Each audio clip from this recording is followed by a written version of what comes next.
So ladies and gentlemen, or should I say all speedsters, the CW has released a brand new Flash trailer, and this is probably the coolest trailer they've released for a season for the longest time, or at least for as long as I can remember. I mean, the Flash theme tune will always get to me, and it just feels a little bit more prominent than ever, just given the stakes of this season with Crisis on Infinite Earths coming, and through what is just shown in the trailer itself. So as usual guys, before I get into the breakdown of all of the details that we learned out of this, I'm going to show the trailer, and also if you guys remember by the end of the video, let me know how you're feeling about this. And when I say that trailer was good, it really was. And I don't really get mega hyped for every single last trailer these days, but honestly, listening to Eric Wallace recently, and I'll get to that in a minute, and just other things and the vibes from this trailer, it looks very sweet, and I truly do feel like this season is like a soft reboot for The Flash. I saw billions of possible futures. Billions of deaths. Maybe this is the reason I was given powers. To save everyone. We've got to stop you from vanishing. We've changed the future before we can change it again. The Barry I know would never stop running. He would find another way to fight. So what do we do first?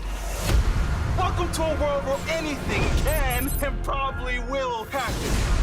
All of our lives are going to be on the line. Welcome to Earth 1. My name is Cisco Ramon. Oh, great. Another angry one. You want to tell me why the hell you were time traveling to begin with? I needed to see this crisis for myself. Soon he will answer the call. I don't understand you, Barry. You march towards death without fear. Where is it you get your strength? People I love. Please, Barry. Suit's finished. Your emblem, our badges, they're symbols of the strength that we're charged with. When we hear the call of duty, we're willing to make that sacrifice. Oh my God. We just ran out of time. We can't stop what's coming. I have to prepare the team for this crisis. Maybe even a world without the Flash. So now that you just saw the trailer, guys, or maybe you just saw it again because you already saw it when it first released it, I'm sure you can agree with me that it just gives a very cool vibe. But at the beginning of this trailer, we see that Barry is saying the same line we've seen him say like in quite a few promos now, that he's sort of billions of possible futures, billions of deaths to Joan on Earth 3. Then it transitions to a scene out of the chronology of what he was just saying by talking to Iris, saying maybe the reason he was given these powers was to save everyone. However, I think this moment and this line from Barry is just more of a discussion with Iris after they fully acknowledged the Crisis article, perhaps even after talking with the Monitor, and they're just privately discussing after all of this whether he should try and change the timeline and stop himself from disappearing, with the lines from Iris saying things like, you know, we've changed the future before, we can change it again. Or, well, as just Barry said, maybe this is just meant to happen in order to just save everyone. I think he's just getting in that state of mind, quite literally like, maybe this just is my destiny and I need to suck it up. Now, of course, there are various scenes throughout the trailer that don't always add up. For example, we see Barry and Killer Frost walking down this corridor in a hospital, if you will. We revisit a scene where it seems that Caitlin is caught in that accident that Barry saves her from, as I said before, in scenes that we've seen in the similar trailers for The Flash Season 6, and as well as when she's typing on that keyboard and her powers just kind of fritz through. But you can just see how concerned Barry looks here, and we see Caitlin mid Killer Frost transformation, as her hair just hasn't completely turned white here, as you obviously see in other shots, and you can just about make out Ralph, I believe, towards the bottom of the screen laying on that table. Perhaps maybe he was a victim of whatever Chester's device is going to do in Central City, as I'm pretty certain that that device, that little science fair project thing of his, is going to cause all of these reactions of worry we keep seeing throughout these promos. Now, towards the very end, though, we do see Killer Frost shanking this dummy in Star Labs, so I think regardless here, you know, with all of this Killer Frost talk, she's working through quite a few issues this season. Now, speaking of Ralph, we see him holding some kind of press conference here at the CCPD, so maybe he gets the highlight of the day in terms of saving something, or maybe he's just disclosing some information. Your guess is as good as mine here. Now, at this point, of course, we get to see that kind of same shot of Harrison Wells, the new one, who's strangling strangle Cisco upon first meeting him. And recently, in an interview with Discussing Film, Eric Wallace, who's the showrunner for this season, said that Wells is so much more emotional and real than the previous versions of Wells we've had for a while. And you can kind of see a little bit of that teased in this moment of the trailer. Now, when Barry is with Jay Garrick on Earth 3, he asks why the hell Barry was even time traveling in the first place, and by judging from Barry's response of him saying, "I needed to see this crisis for myself," it really does look like Barry is actually going to time travel to Crisis before it even happens, which is just mad. Like, I didn't even really consider that possibility. I mean, of course he could do that, but if they're actually going to show him running through time to the future during Crisis, that's such a genius concept, yet so simple, to give us a little tease of that crossover to come. All while this is happening in the trailer, we get a little clip of Barry and Iris coming across the monitor for the first time, which is a scene I'm very excited for. Now, we do know in this moment he will tell Barry that he is going to die in the impending crisis.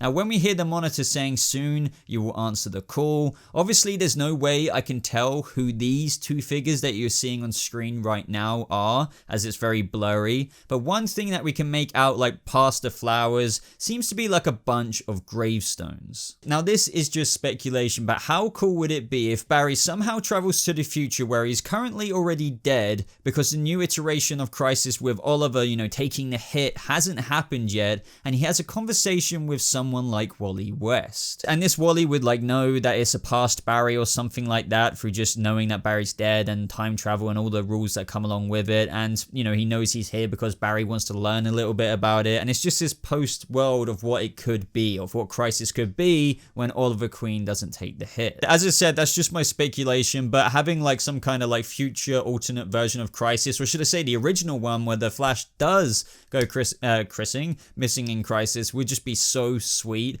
And you have Wally just watching over Central City and Barry's dead. You just heard me all say it, but that would be so freaking amazing. But either way, let me know what you think this scene is. That does seem to be a load of gravestones, and it came after when Barry said that he had to see the crisis for himself. Now, it could just be the trailer editor just putting some random clip in there, but it could be a little hint. We also get a little peek of where Jay Garrick hangs up his speedster suit, and in other quick pans across the trailer, we see Breacher on the end of Cisco's bed, where Cisco is literally in it with his girlfriend, which is pretty awkward. Now, this is probably one of those special appearances that has been teased a little while ago now. Now, to be honest, I have no idea who this is. It could just be a metahuman of the week, because we are still getting a couple of those. Eric Wallace has discussed that we are still obviously getting one-offs that we will be seeing. But the interesting thing to note about this trailer, this part of the trailer, is that it's in a very similar hue, or should I say filter, as that clip I showed you before of the new Harrison Wells. So I wonder if these two scenes are quite literally linked, and this is somebody he knows. It's very interesting to think about anyway. When we see Barry tied to the chair in his new suit with Ralph, we hear Ramsey Russo, who is Bloodwork, just in case you somehow forgot about that, point out that he doesn't understand Barry. I mean, he marches towards death without fear. Where is it he gets his strength? And so the title of this trailer comes into it: The People Barry Loves. Love is power. But also notice this brings up what we've heard before about Bloodwork, that he gets involved with Team Flash, actually within Star Labs, and there's a friend to all of them before he goes down this dark, villainous Bloodwork path. So I guess this is a little snippet of when Bloodwork, or Ramsey Russo, is a good guy. Now, at this point, we hear Cisco say that the suit is finished, so I'm guessing that he whips up this suit once again. Maybe the excuse for this upgrade is because he needs a certain improvement on the suit in order to go forward with whatever is happening in this episode. It looks like Barry is about to walk into whatever this thing is here for some reason. Let me know your ideas in the comments down below as to what that is. I really like this tease of this pep talk we see Joe giving to Barry at the end of this trailer. Barry seems to be kind of laying on this sofa, and Joe just kind of speaks of his badge and then Barry's emblem, with him saying that when we hear the call of duty, we are willing to make that sacrifice. So maybe this is just one of those other pep talks about Crisis and how Barry has learned that he's going to die, and this is Joe's take on it, similar to how he had Iris's take on it before, with the whole kind of denial aspect of we've changed time before, we'll change it again, we can get a way out of this, we have to stop you from disappearing, where Joe is just me and you, man, we answer the call whenever we flipping can, we make that sacrifice. And I think maybe it would be cool to have that other opinion on it. Joe is probably I don't want you to die, but this is what people have to do, this is what the Flash has to do. But we all know Oliver Queen, MVP, is going to save the day. Now, very interestingly here, we see the Gideon control panel and the time vault fritz out with a load of sparks. I mean, I have no idea what happened here. You could argue this could be something random, like the monitor spawning in out of nowhere, or when he leaves, or just something entirely different. And that last line from Barry as well is very powerful when he says, "We can't stop what's coming. I have to prepare the team for crisis, maybe even a world without the Flash," with the absolute look of total inevitability with regards to crisis on his face. And on top of that, you just have that last shot of the trailer with Barry just like kind of on the floor, and then he just knocks his head, just like kind of giving up. And you know, this is overall, guys, that is the gist of the trailer, and it was just very, very powerful. As I just said at the beginning, it just felt like what I want to see out of a Flash season. So I just have to say, bottom line, I'm really excited for what seems to be like a cool season ahead. Let me know all of your thoughts on this trailer down in the comments below. Like this video if you did enjoy it. Subscribe if you're brand new, guys, for more Flash coverage just like this. If you're interested in my Joker review, that will be up on Saturday. Depends when I'm actually uploading this. Is it Friday? Is it Saturday today? I don't know. But anyway, guys, thank you so much for watching. Hope you guys have a lovely rest of your day, and I'll see you speedsters in the next video. Goodbye.